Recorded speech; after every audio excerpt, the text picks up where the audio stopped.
Power of Poetry is a Thread. This essay began back in 2011 as an introduction for my submission to Power of Poetry, an anthology edited by Alan Cohen.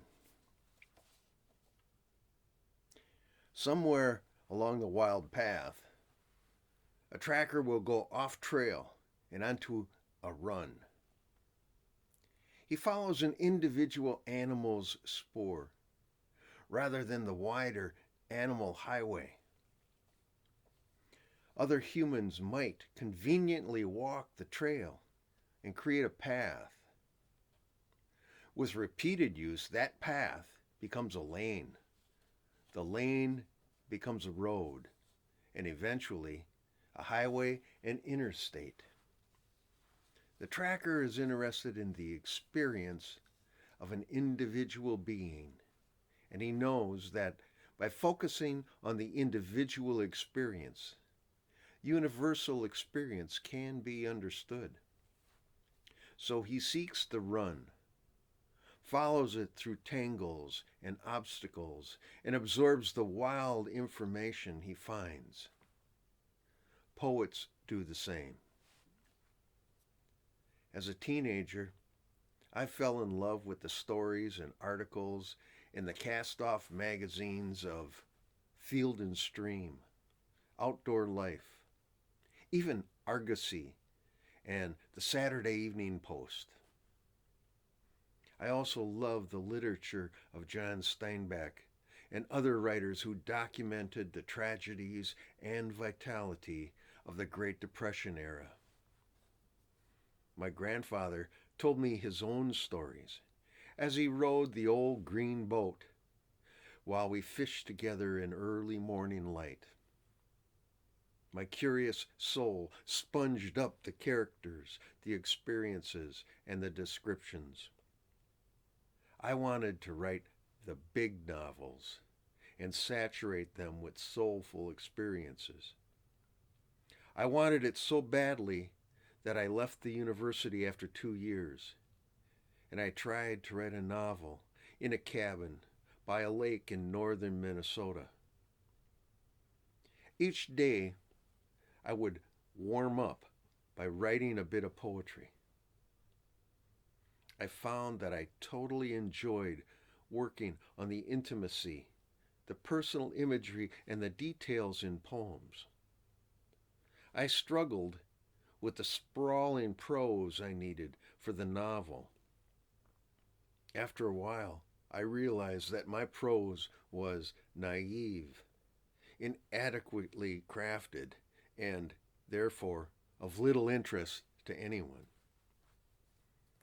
When I returned to the university to learn the crafts of journalists and novelists, I also worked privately on poems, as if they were my own small footprints into the wilderness of the soul.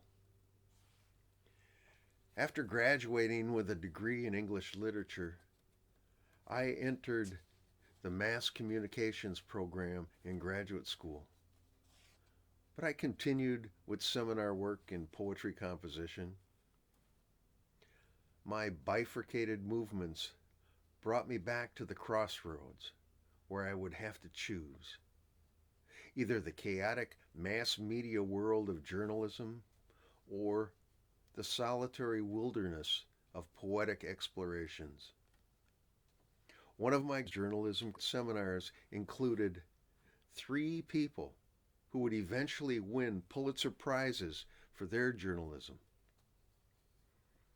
Near the end of my graduate studies, I decided to investigate an opportunity as a reporter for the Duluth News-Tribune. However, because I already had employment, which allowed me time to write and read poetry on the job, I did not wish to sacrifice for lesser benefits. I drove to Duluth to talk to reporters at a tavern where they often met. I arrived early. Only one man sat at the bar with a can of beer. He wore a neat black three-piece suit, and his walking stick sat atop the bar beside him. I sat a few stools away and ordered a drink. This dapper man noticed my leather hockey team jacket with Liquor City emblazoned across the back. He asked me where Liquor City was located. I said that it was the name of my team in a senior recreational league. He snidely remarked, "You Minnesotans are so parochial." I said, "Who the fuck are you to say such a thing?" He apologized and bought me another drink. We then talked about travel, politics, and poetry.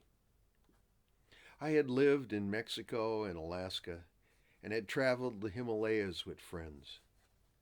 After a few drinks, he told me that he was an associate editorial page editor for the News Tribune until his father's estate would be settled. He was on leave from his position as the editor of the UNESCO magazine and had been a foreign correspondent for years and lived in Switzerland. I queried him for more details about his journalism career without divulging my motives. He did his graduate work at McGill University in Montreal, and his father, he said, had been the CEO of the Barron's News organization. The legal work for his father's estate was almost complete, and he would soon be returning to Switzerland. This information excited me. Here was a man who had the career I dreamed of. A few of my poems had already been published locally and nationally, and my first successful poem, Men Don't Dance in America, was well known in Minnesota poetry circles.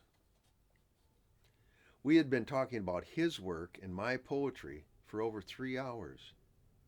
I decided it was time to ask advice about working at the News Tribune. I told him that I had been the editor of a small neighborhood newspaper in St. Paul, the Frogtown Forum, and I was almost finished with my MA in mass communications. I'd come to Duluth to look for a reporting job. He studied me and said, "I have been having a great conversation with you for well over 2 hours. My advice is to keep working with your poetry. If you take a newspaper position, you will lose your soul." The beers had clearly begun to affect him. He opened up further and confessed that he had not had a date since his wife died years earlier, and he wanted a romantic relationship with a woman, but he was terribly intimidated. Then he asked my advice on how to begin dating again. We talked for another hour about love, poetry, and family until he called a taxi. As he picked up his walking stick and shuffled to the door, his last words were, "This has been the most fun I have had in 20 years. Then he retreated into the darkening autumn evening.